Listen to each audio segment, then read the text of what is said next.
मुख्यमंत्री भजनलाल शर्मा ने आज लोकसभा चुनाव के प्रचार के अंतिम दिन भीलवाड़ा लोकसभा क्षेत्र से भाजपा प्रत्याशी दामोदर अग्रवाल के समर्थन में चुनावी जनसभा को संबोधित किया, जहां मुख्यमंत्री ने केंद्र व राज्य सरकार की उपलब्धियां गिनाई। उन्होंने कहा कि हमारी सरकार ने संकल्प पत्र का 45% काम 90 दिन में पूरा कर दिया है।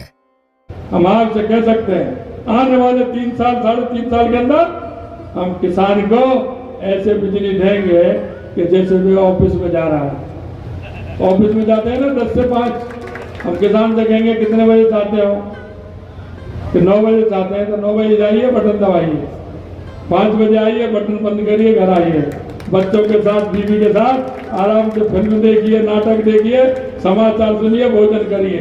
ये नहीं होगा रात में जाए। अब क्या होता है, किसान जैसे ही खाना खाने बैठता है, लाट आ गई, पता नहीं क्या आ गया, लाट आ गई, और वो थाली को छोड़ जाता है, खेत की तरफ भागता है, क्या हो गया, लाइट आ गई, लाइट आ गई। ये नहीं होगा, ये मैं आपको विश्वास दिलाता हूँ। हमने आपके बीच में वादा किया था कि हम एसआईटी गठित करेंगे। हमने एसआईटी गठित की ना, परिणाम देख रहे हो। कोई एसओजी थी, ये भी एसओजी है, 2-3 दिन में संख्या 100 हो जाएगी, 97 हो गई। और आपको हमने यह भी विश्वास दिलाया था, यह भी बात हमने कही थी। ये तो वो लोग हैं जिन्होंने कहीं से कहीं पेपर कबाड़ा था, किसी ने मोबाइल पे लिया तो किसी ने कुछ लिया, किसी कहीं से लेके आया था।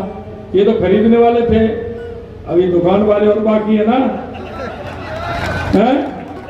शोरूम वाले बाकी है ना। अब देखिए कितना भी बड़ा आदमी हो, थोड़े दिनों में वो भी पकड़ा जाएगा और वो भी जेल के सलाखों में होगा। मैं आपसे कहना चाहता हूं मेरे भाई और बहनों, यहाँ गैंगस्टर आते थे, गोली कहीं फायरिंग करके चले जाते थे, किसी व्यापारी को धमकाते थे। अच्छा, जेल में ही सिंडिकेट चला रखा था। हमने कहा ये तो इस तरह थोड़ी चलता है। लेकिन उस टाइम क्या था, हरियाणा में बीजेपी की सरकार, उत्तर प्रदेश में बीजेपी की सरकार, मध्य प्रदेश में बीजेपी की सरकार, गुजरात में बीजेपी की सरकार। अब ले लेके कांग्रेस की सरकार आई थी, कमजोर सरकार। कमजोर थी, वो सरकार को बचाए, गुंडों को भगाए, वो होटल में जाए, गुंडों को भगाए। क्या करें, तो लोग आते थे, फायरिंग करके चले जाते थे। हमने कहा है, हमने 16 दिसंबर को एंटी गैंगस्टर फोर्स बनाया और हमने कहा कि कितना भी कैसा भी हो, गैंगस्टर राजस्थान में आने की हिम्मत नहीं करेगा। राजस्थान में अगर आ गया तो आपको विश्वास दिलाना चाहता हूं, वो राजस्थान से वापस नहीं जाएगा, राजस्थान से वापस नहीं जाएगा। मित्रों, आपकी सरकार केंद्र की हो या राज्य की, जनता के बीच में जाने के लिए, छाती ठोक करके कहने के लिए आपके पास बहुत कुछ है। आप जाइए, जनता के बीच में कहिए कि हमारी सरकार ने केंद्र में और राज्य में ये काम किए हैं, आगे भी बहुत करने वाले हैं। और आपके मन में लगता हो कि ये काम आवश्यक है, बता देना। आपकी बात को किसी कीमत पर नीचे नहीं होने देंगे, ये भी हम आपको विश्वास दिलाएंगे। मेरे भाइयों बहनों, हम जनता के बीच में जाते हैं, जनता के काम करते हैं, जनता के दुख दर्द में शामिल होते हैं, जनता की संवेदनाओं में हम जाते हैं। मैं इसलिए मैं कहना चाहता हूं, ये भारतीय जनता पार्टी है।